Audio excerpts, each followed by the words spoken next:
Okay. We'll just see who pops on. So what's going on? How is your last week? Anything? So after we talked about body image and stuff last week, Yeah, a lot I of had such a good week as far as like body image went. I told my husband, I was like, I'm feeling like I wasn't thinking about my body constantly. I wasn't doing any of that, stuff that you kind of just like revolve around.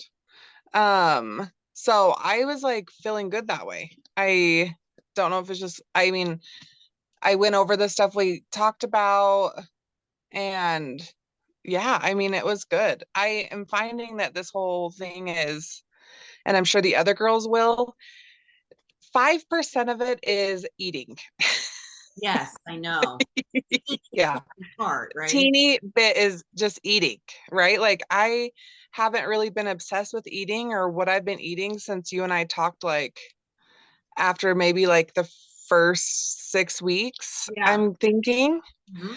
And then since then, it's been like I haven't really even thought about what I've been eating or that kind of thing. It's just been mostly like having to deal with like the body image stuff, right? So, like how you, and I don't know if you told the other girls this about the grieving the thin body ideal, I don't know if I've which is shared. like, Yeah, I might have shared that before some of the new people came on, but that's a good one. yeah, it was pretty like profound, right? Like you're kind of going through like the grieving process when you and I were talking in the beginning Right. about how you're not ever going to be skinny. You got to have to let that go, which Yeah. is hard. Yeah. Yeah. It's funny. I have a group on Wednesdays, and I have a guy in there. He might actually join the morning group, and he's amazing, just because it's just a different perspective with a man. And you Mhm. think like, oh, Yeah. they won't have he they. It's the same stuff. It's the same issues, whether you're male or female, honestly. And he, this is his like second go around in group, and he said to me, if I knew that like being in this body was it, like that was just it, I think I would have a better um I would be able to accept it better.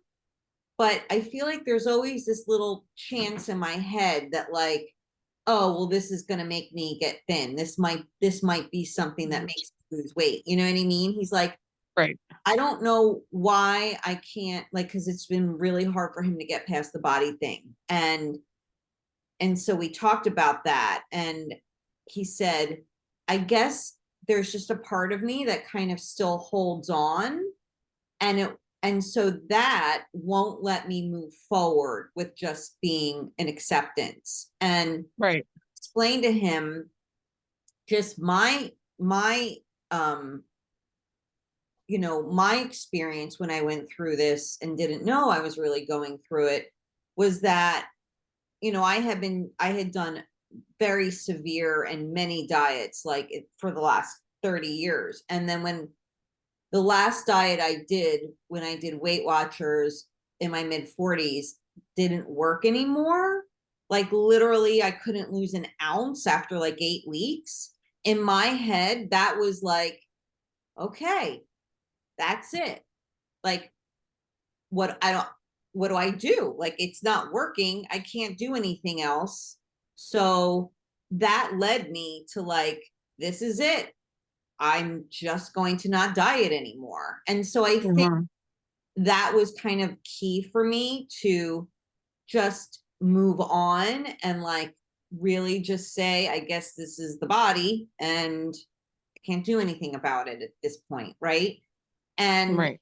so I wonder if a lot of people that still struggle with body still have that kind of thought that like maybe I'll be small again, which holds them Oh, from moving it forward. so I was talking to my niece yesterday. She's 27 and we were just like chatting and she was like, "Yeah, the doctor put me on okay, what's it called? Phenadrine. You know, like Like the the medicine people are taking to lose weight." Ozempic. or Wegovy? It's not Ozempic. This is a pill you can take. Oh, It basically makes your heart work harder so you can like drop the weight. oh, that And sounds, I don't know if it's used as an off label or because when I used to work in labor and delivery and I was talking with the doctors about it. This was in like the midst of my dieting. And I was like, can you prescribe me that? And he was like, no, sorry, I'm not going to prescribe you that. He's like, I prescribed it to one of my friends and literally gave him a heart attack like yeah, a week later. Jesus. Yeah. Like, and he survived, the friend did, but he's like, um, the doctor was like, I am never prescribing that ever again. Because basically, instead of like you working out and you know how muscles burn more Uh, calories kind of thing, it's yeah, making your heart do that work instead. Yeah. And so she told me this yesterday, and I'm like, why are you on that? And she was like, well, because she has PCOS and stuff, like some underlying medical. She's like, I can't lose the weight. And I'm like, well, you need to be careful with that, you know? And, but there was this small voice in the back of my head being like, well, gosh, now she's going to like lose weight and look good, and I can't. But then I caught it and I was just like, I, it was like in my mind for a minute. And then I was like, no, that is not what we are doing, you know? But it still is. There's still like, oh, maybe that'll be like a quick way to like lose weight before you actually like catch the thought and think about yeah, what it actually is and realize like that's not what I'm doing. And that actually does not work. yeah. It will That's, never work. Yeah. that's crazy. I've never heard of that medication, and that's frightening. Um, I just saw, was it on Instagram? Let me see if I saved it. Body image with Bree. She posted, um,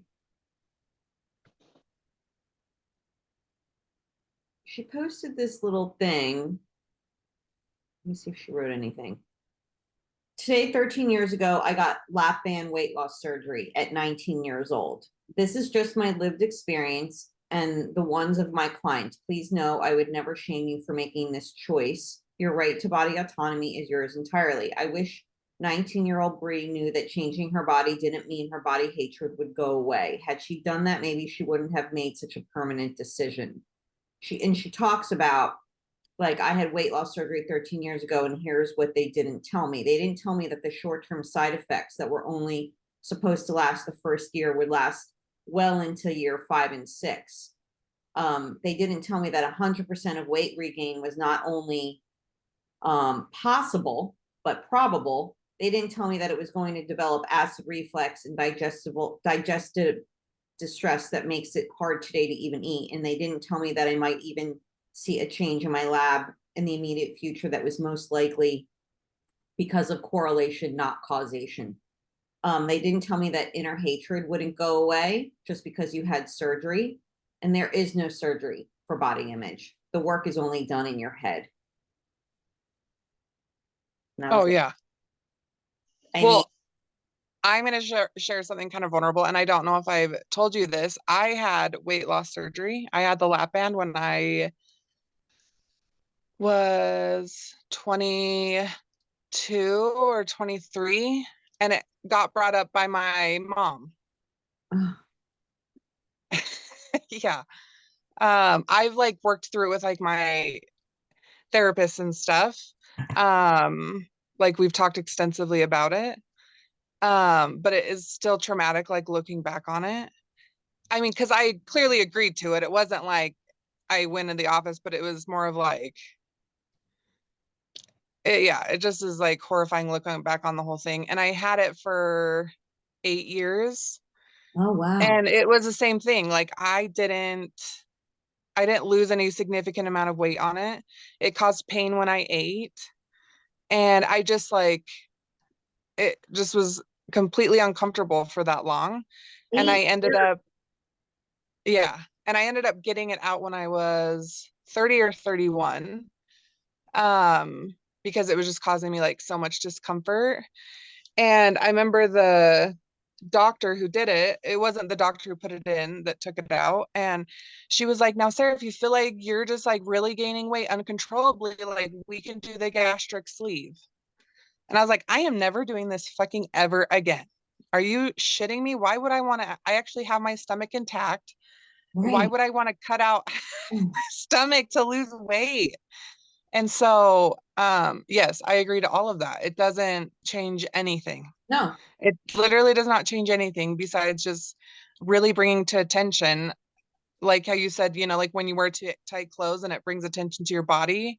Well, this it brings attention to every single time you eat, like being like, well, that's going to hurt my stomach if I eat that. Well, you just like find ways around it. You know what I'm saying? Like it's Yeah. not actually like causing you to lose weight. And it's just is like, yeah, and so now I have all these scars on my abdomen from it. And it just is, yeah, in the thick of it. That was in the very thick of it. So Oh, then you're dieting on top of having the lap band. right.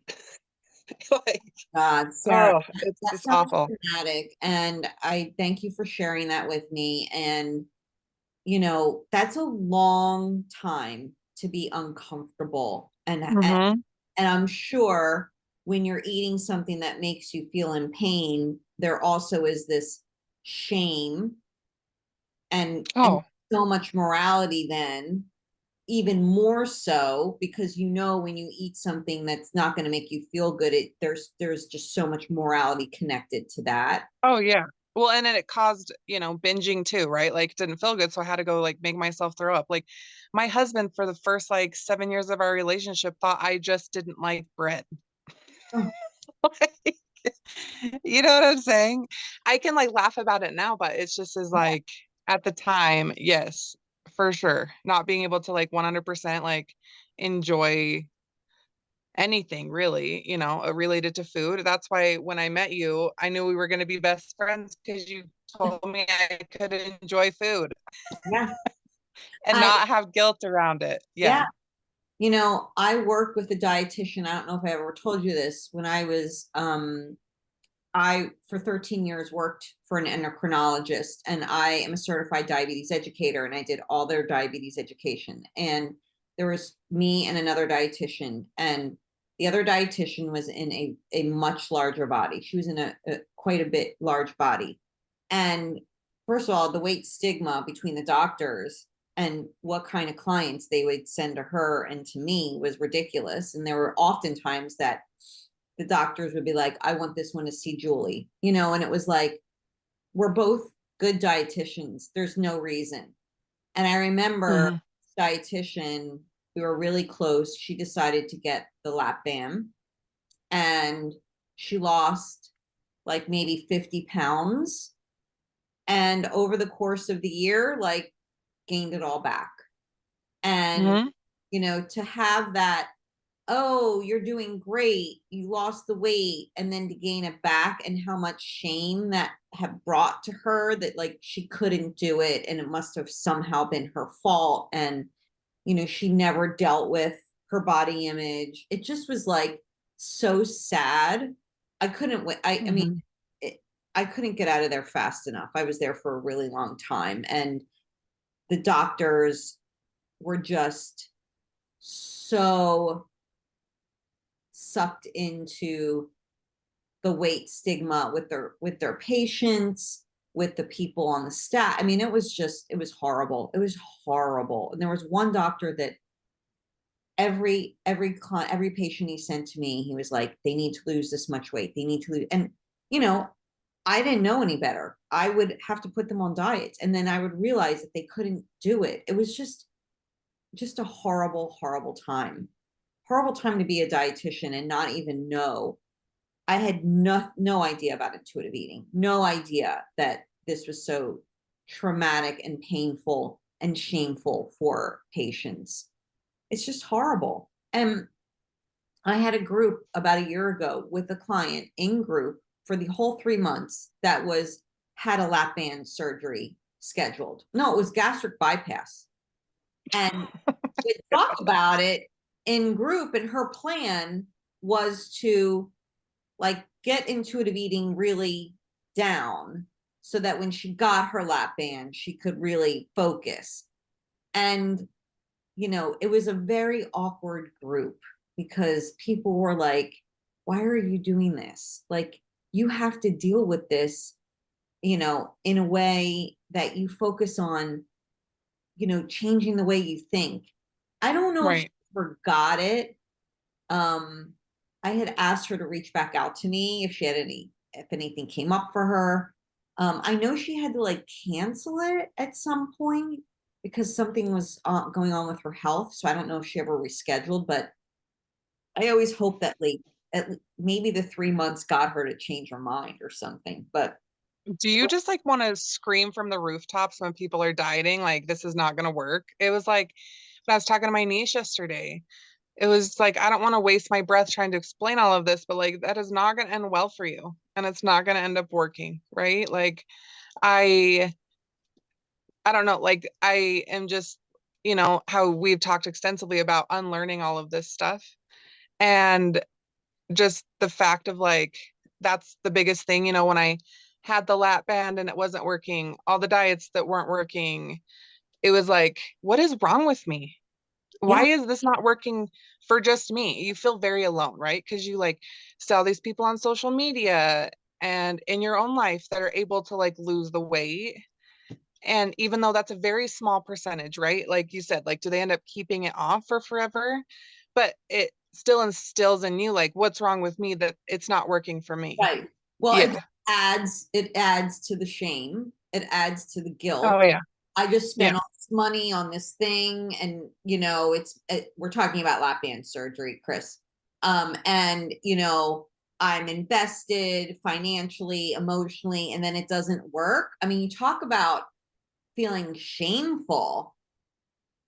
And I remember, like I said, this woman that I worked with used some of her daughter's college fund to get this lap band. Yeah. And we still get together every once in a while, and we saw each other around Christmas, and she's still in a large body, like, you know what I mean? Right. Like, I can't imagine thinking back then what I know now, how much that must have been traumatic for her, and how much shame must have came with that. Um, there is no shot, no pill, no surgery, nothing that is going to permanently make you small.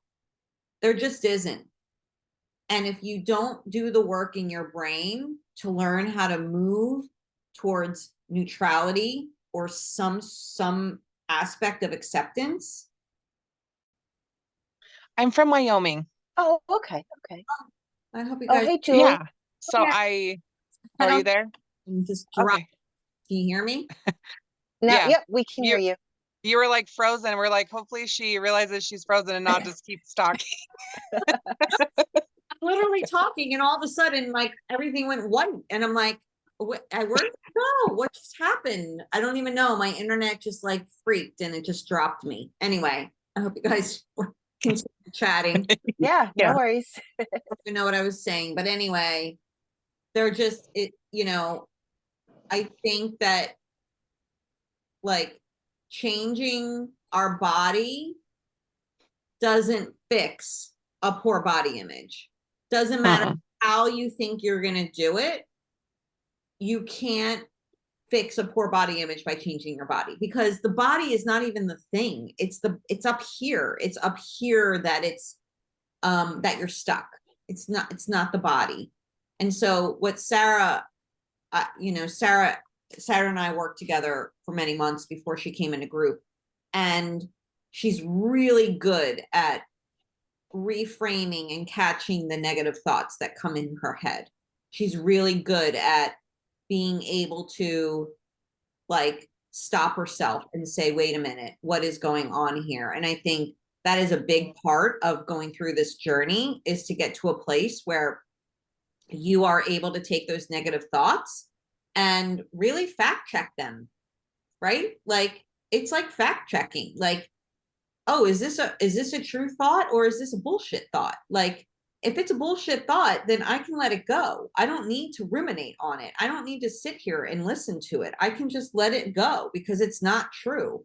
And so being able to catch the thoughts and not go into like a crazy negative spiral is the plan. Like that's what we need to be able to do, is to catch it and to be able to reframe it or to be able to challenge it, because diet culture thoughts are not real. They're not true. Would you agree? Oh yeah. Well, I think that was life-changing for me. Just realizing that this is not true what I'm thinking and this is not where I want to go. Like, cause I mean, before you know it, you can get consumed by it. My heart's racing. I'm feeling sad or mad, like just based on like one thought. Like if I see somebody on social media that's lost a whole bunch of weight, it's like a trigger. Yeah. Like, oh my gosh, like they look great. What did they do? Maybe I could, it's like, okay, let's stop that before we go down that whole rabbit hole that we know does not work. Yeah, it's been life changing just being able to catch them and just being like, okay, what have we been working on? Like, what's our goal? What do we want the outcome to be? Yeah. And just realizing I I mean, this is only your second call, Chris, but you're gonna realize like none of this huge what Julie's taught me hugely is like none of this is like your fault why you feel like this. And so once you change that mindset that it's all of the things you see in social media or with your family, everything that you've been taught is not true. And then I think it's easier to reframe it. Yeah. When you realize like it's not true, it doesn't work. It's never gonna work. The diet, the new diet coming up is never gonna work. Yeah. Yeah. Even though they want you to think that. Yeah. I think also, um, we talk about automatic negative thoughts, that come from diet culture. To be able to acknowledge that they're coming, that they're there, and then how can you reframe them into something positive? So, for example, if I don't go to the gym today, I'm going to gain weight. Like that's a very diet culture thought, right? But how can we reframe that? If I don't go to the gym today, well, I can give my body a rest. Or if I don't go to the gym today, I can get some stuff done on my to-do list. If I don't go to the gym today, um, you don't gain weight from just not going to the gym one day. But like these are diet culture thoughts that we believe because that's what diet culture has told us, right? This is why we have to exercise every day. This is why we have to go to the gym every day, because we're going to gain weight and we don't want to do that. And so recognizing that some of the thoughts that you're going to have that come from diet culture are not true. And we just have to be able to reframe them, challenge them, fact check them, and then be able to move on from that. And I think that can be a really good exercise to just get used to, because if you practice that after a couple weeks, you'll get a diet culture thought and very quickly be able to turn it back around again.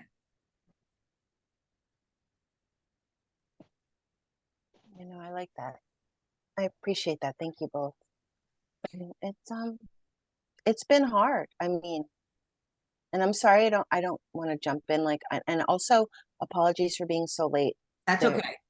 Everybody, it's okay. I just tell everybody I don't want you to miss it. Just pop on. It's fine. Yeah, work is just a shit show, to put Yeah. it as nicely as I can. I was like, there's no way to sugarcoat it. It's just whatever. But yeah, it's like I'm struggling really, really hard with letting it go, if you will. Because I constantly am thinking, okay, I know that they don't work long term, right? And I know this from my own experience because I've been on diets for 35 plus years, on and off, on and off, on and off. And, at one point in my life, it worked and I lost X amount of weight. And then I gained a lot of it back, right? And then when I was working out like a crazy person and not realizing I was dieting because I didn't know, I thought that was just to be healthy. Right. And then it wasn't until I got out of that I again was like, oh wow, I can actually eat something that's got bread in it. I didn't know this was allowed. But again, and then I also had an injury from working out, so I gained back all the way. So I know it's a constant like psychotic roller coaster. and I'm also in perimenopause / menopause. So it's a joke at this point. It's like, oh yeah, you want to lose 5 ounces? Here's 20 that we're going to give you back. You know what I mean? It's just, and but I am struggling really hard to leave diet culture, because every time I think like, no, I know it doesn't work and I know it, or whatever the reframe I try to do is, I mean, almost immediate, it jumps into my head of, okay, but my doctor told me in March when I went that I had to lose 30 pounds. She told me my BMI was too high and I had to lose, the 30 pounds. And also my cholesterol is through the roof, and it's been through the roof. So she's like, you have to change to a Mediterranean style diet for your health, whatever. And you have to do that. And because atherosclerosis and heart disease runs in my family, and that's what killed my dad and my grandfather. She's like, she basically had me in tears. She's like, do you want to end up dead? She's Oh my like, God, do you you want to gotta find die? a new doctor. I can't listen to this anymore. You gotta right now find a new doctor immediately. I Yeah. can't.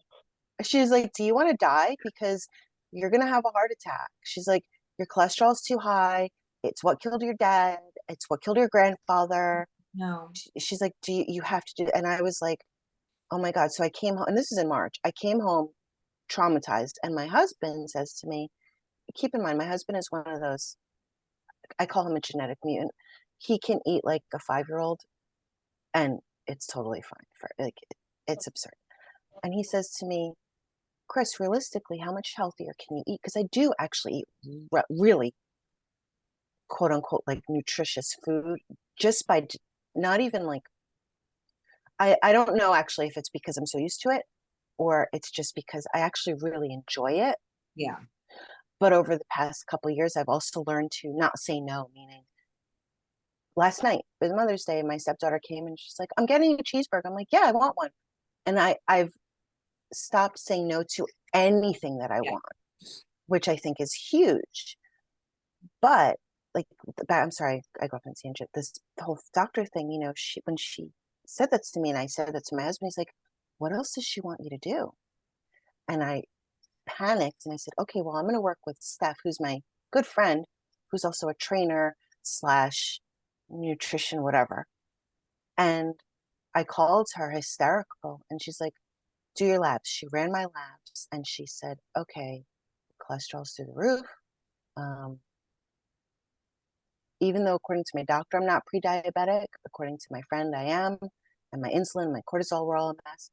And she just put me on like this holy crazy strict thing that I haven't been adhering to, mind you, since March, because I get rebellious and I'm like, okay, but is it really going to help? So I'm sorry, I'm like vomiting all this information to you guys. Oh, that's Well, great. thank you for sharing that. And I want to say a couple things. Number one, that if you have a doctor that talks to you that way, you need to find another doctor, because I worked in the medical field for many years, and doctors are not educated in any type of nutrition, nor do they even understand when you tell a patient that they have to lose 30 pounds because their blood pressure is high or their cholesterol is high, what kind of trauma and damage you're doing to that person. Because ultimately, the 30 pounds isn't going to come off easily, and it's not going to stay off. And now you're causing that patient a lot of shame. And if they can't do it, they're not going to come back to you. And now they're not really getting medical care, right? If you had lung disease, would you want to come see me about that? I wouldn't. I don't know shit about lung disease. Right, right, Right? right, So right. when you're going to your doctor, why are you letting them tell you what to do about your food and body? They don't fucking know. Mm-hmm. Right? So I want to share something with you. Just to empower you a little bit. Especially with this dumb doctor that you're never going back to because I can't. This is called the determinants of health. right? This is all the factors that are correlated with health outcomes for an individual. I know it's very hard to see, but I'm going to make this bigger. And I apologize, Sarah. I know you've probably seen this already. And No, this is great. so I want to talk about this. This pie chart looks at your outcomes for health. As you can see, 22% of this is genetics. So if we zoom in, we can see that it's our age, our gender, our height, our weight, things that are basically preset, already genetically set. There's not a lot we can do, including our weight. Our weight is also predetermined genetically to be a certain range. So 22% is based on our genetics. If we come over here and we look at individual behavior, we can see that 36% of this pie chart is based on things that we have the control to change. So if we look at that, it's our stress levels, right? Our hopelessness level, our anxiety level, our depression level, our alcohol and tobacco use. How are we sleeping? If your sleep is shit, that doesn't help your health. What are your diet patterns like? Are you fueling yourself properly throughout the day? What does your movement look like, right? These are things that have a bigger impact on the outcome of our health than trying to come over here and say, you have to lose 30 pounds, right? If we come down here and we look at social circumstances, right? That is, what is our quality of our intimate relationships, family support, friend support, our income level, our education level, our literacy level, our occupation, right? This has more of an impact than this little tiny thing over here called weight. So when your doctor tells you that you have to lose 30 pounds to be quote unquote healthy, I call bullshit. It's bullshit, right? Medical care is just your access to medical care. And physical environment is like, do you live on a street where people are getting shot in front of you? I mean, it's just like, what does your physical environment look like? So when we break this down, right, there's so much room for improvement in your health that has nothing to do with making you small. And something you can ask your doctor is that if I were in a smaller body, how would you treat my cholesterol? That's how I want to be treated. That's how I want you to treat me. Telling me to lose weight, I'm out. Yeah, no, I appreciate this. This is actually really great. I like this. I'll put it in the email so you have access to it. That's really good. Thank you. Yeah, it's oh, go ahead. Sorry. No, my biggest trigger is doctors who do exactly what your doctor did. I always tell people that you are the CEO of your body. You run your body. If you have a handyman that comes to your house and fucks up your deck that he's trying to build, you fire him. Mm-hmm. If you have a doctor that is saying things to you that are wrong and inappropriate, you fire them. You need to be informed and to be able to advocate for your body. I will tell you something else, that having high cholesterol, there is nothing you're going to eat that is going to bring that cholesterol down more than 10 points. High cholesterol is a genetic, hormonal situation. You are going through perimenopause. That is one of the reasons why our cholesterol goes up, because it is a hormonal situation. Not to mention that if you have a genetic predisposition to high cholesterol, sometimes the only thing that's going to fix that is medication. And there's no shame in that. There is nothing wrong with that. But changing the size of your body and changing what you eat is not going to fix that. Yeah, no, it's interesting you say that, right? Because when my dad died, and he died of atherosclerosis. Now, he was 61. He was a former Navy SEAL, first of all. So he was used to being like hardcore. He worked out probably 4 hours a day, every day, hiking, running, lifting weights, just because he was a machine. He's just a lunatic, right? He ate probably most people would consider healthy. He did smoke cigars and he did drink, so I think that's probably a bad thing. But I guess for me, the biggest fear is I don't know if I have atherosclerosis. She told me, she being my doctor, told me to go get find a cardiologist to get like a base level, whatever, which I have not done. But it does scare me that it's like, okay, well, what can I do to whatever can I do to control it? I need to do, and I don't even know what that is because, excuse me, she tells me lose 10 pounds by July when I go back and lose 30 pounds by next March and go on this Mediterranean diet, quote unquote. And then my friend who's this trainer nutrition person is like, yeah, Mediterranean diet, 100% cut out all processed food. Oh my gosh. And I'm just like, I said to my husband, I don't even know what to do. And he said, okay, but you want to live your life. You don't want to But here's the be thing. miserable. When you go on these diets, what do? We restrict, restrict, which is going to lead to binging, which is going to lead to rebellious eating, fuck it, eating, all that stuff. Which is where I'm at. Yeah. Why can't we just make peace with food? Let food be balanced. Let food have no morality, no good or bad. If I want, a banana or a handful of Doritos, it is what it is. But if I don't restrict it, hey, guess what? I don't eat 3 bags of Doritos. Right. Wow. Wow. Crazy idea, right? So making peace with food becomes, we take the power away from food.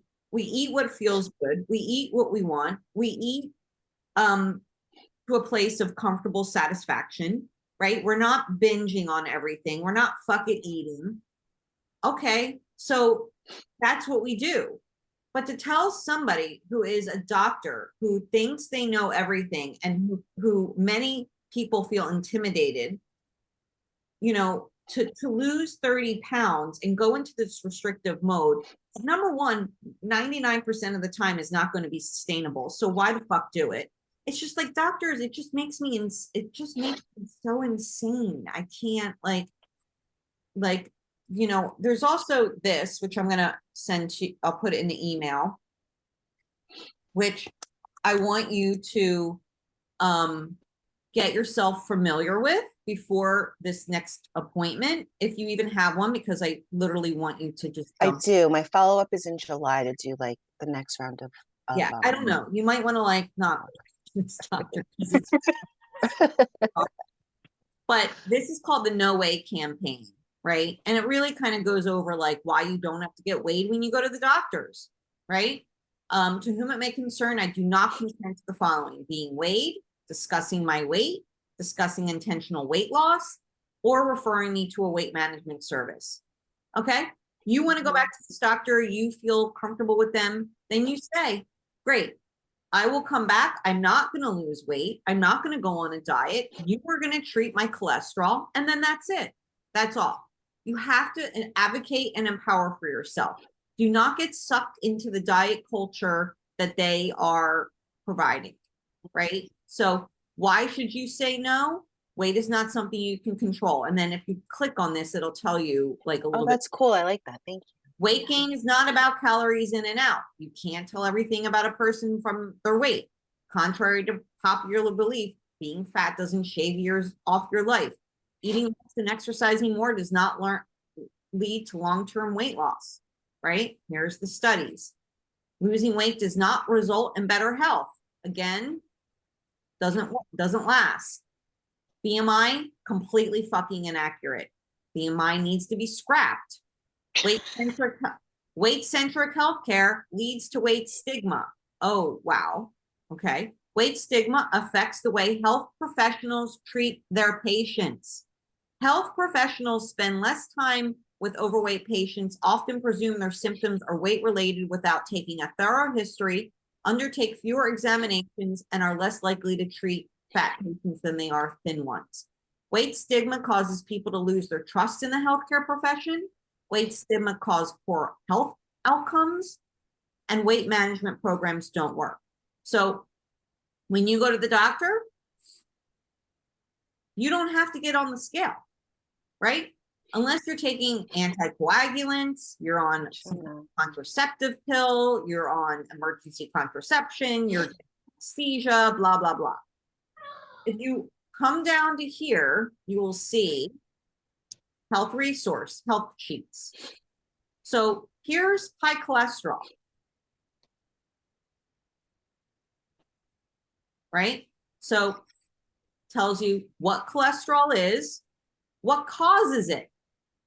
Cholesterol levels are extremely heritable. Most people with LDL cholesterols have a genetic abnormality. Familial hypercholesterol is a common type of high cholesterol, okay? Genetics causes a very large portion of people with high cholesterol. Age and gender, medications, how is it diagnosed, right? These are the levels.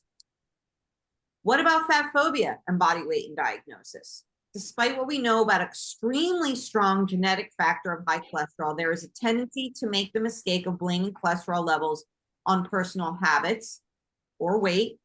Further, healthcare providers often make assumptions about the eating and fitness habits of fat patients and then make recommendations based on those assumptions. So you have high cholesterol, how can you treat it? Well, we can focus on stress management. We can stop smoking, we can decrease alcohol. Food choices are really not going to have a very big effect on how it changes our cholesterol. Sleep, right? Physical activity, medications. If you have a family history, you may want to request a more comprehensive cholesterol panel, and also know that medications are probably going to be the thing that work the best. So it talks a little bit about all of that. So this is a really great website to get yourself familiar with, to have some ammunition when you go back in. That is to say, if you stay with this doctor. But I would be very forthcoming in saying that I am not going to lose weight. I am not going to go on a diet. I am working with a dietitian, and I want you to treat me for my cholesterol. That's it. Just like you would if I were in a smaller body, because that is weight stigma. Yeah, no, I really like that. And so the interest, the probably the most, I guess I should have prefaced this. I guess what you would call straight sized, right? Like, so I mean, if you want to know numbers, I can tell you. I don't really care. But yeah, like I don't know that anybody would look at me physically and say like, okay, you're overweight. Yeah. But then again, I've also, and I know that they're not accurate, but those scans that you do on your body, all those different ones, I've done 2 of those where it's like your visceral fat levels are so astronomical, and this and that. And I'm just like, I sit here and I'm like, okay, I'm 48. For probably 10 years, my weight has very steadily increased. And I have done everything diet-wise, quote unquote, to lose it. Like, it gets to the point where I could literally eat like a 2-year-old calorie number wise, and it does nothing. Here's the thing, Chris, and this is I experienced this. I was in diet culture for over 30 years. I've done every diet. I was telling Sarah, when I was in my mid 40s, my sister was getting married. I did my sturdy Weight Watchers again. I couldn't lose an ounce, not an ounce. It was 8 weeks. And that was literally my cut point. That's where I was, I guess this is it. This is it. This is my body. Like, I can't, what else am I going to do? Right. And what I recognized is that I was going through perimenopause. And when your hormones start changing, it doesn't matter how little you eat or how much you exercise, your hormones changing changes everything. My body changed. I gained weight, and I had to come to terms with that. And over those several years of perimenopause, I'm in menopause now. I just turned 54. This is the season of life as a woman. Right? We go through puberty, our body changes. We have children, our body changes. We go through menopause, our body changes. That is the life cycle of a woman. Who is to say that a woman in their 50s should have the body that we had when we're in our 20s. That is bullshit. It's not going to happen. Right? Our hormones change because that is what is supposed to happen when we get close to our 50s. Our body is going to put on weight. That is absolutely fucking normal. Do we like that? No. Do I like it? No. But guess what? I've accepted it. Do I have moments where I wobble? Absolutely. But you know what? They last very short. I'm able to deal with it and I can move on quickly. That's not to say that it never, that it's a clean sweep, that I'm always happy about my body. No. But it does mean that, like, I am neutral about my body. I know that this is the body that I am going to have, and I've accepted it. What am I going to do? I'm 54. Am I going to go on another diet so I can gain more weight back? The number one predictor of gaining weight is going on a diet. That's real. So I don't want you trying to come out of diet culture, having the majority of this being because you have a shitty doctor who is promoting this and gaslighting you that you have to do this in order to be healthy. That, like, makes me burn up. Like I can't even tell you. And so the more you arm yourself with information and advocate for yourself and inform yourself, the more you're going to be able to go in and say, okay, this is what I want. If you can't give this to me, I will find somebody else who can. There are many health at every size professionals out there that will take care of your medical situation and never discuss the size of your body. Okay, I'm gonna have to definitely do some homework in regards to a new doctor, because I've been going to her for like 6 years. I'm in New Jersey. Where do you live? Because I have a list of health professionals. I'm in Springfield, New Jersey. Okay, let me pull up really quick. Sorry for taking over the call today. No, this is perfect. That wasn't my intention. I'm sorry. That's okay. Yeah, that's great. We're covering things that everybody needs to hear anyway. Agreed. Thank you. I appreciate it. So these are weight neutral providers.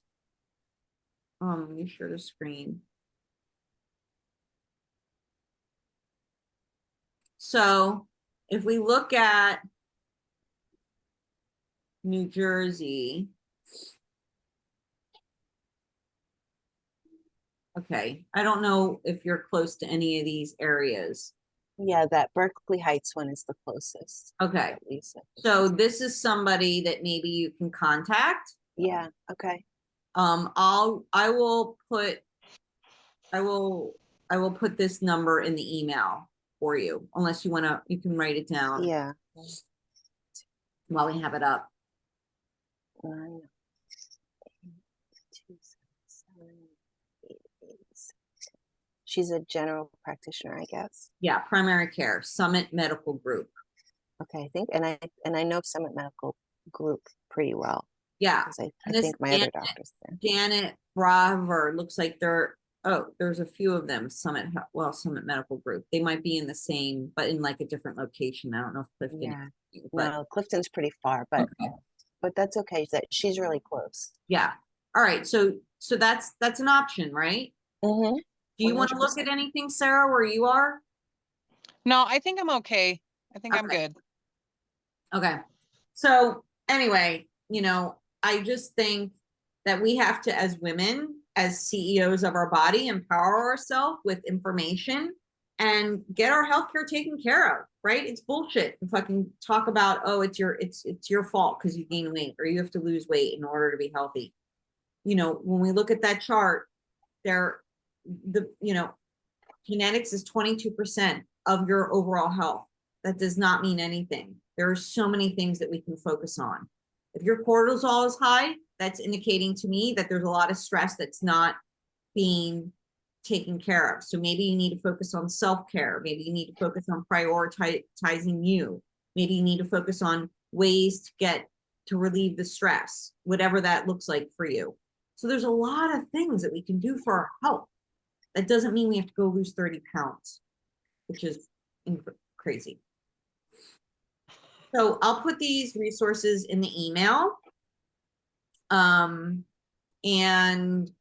just let us know over the next couple weeks if you find any traction with the new doctor or the doctor that you have. And hopefully this will help you to just make some more informed decisions. Yeah. Thank you both so much. I really appreciate it. Yeah. Thank you. You're welcome. And I will see you all next Monday. I hope you have a great start to your week. And I will see you later. Thanks, Julie. You're welcome. Thanks, Julie. Thanks, Sarah. Welcome. Have a great day. Have a great Thanks. week, Bye. ladies.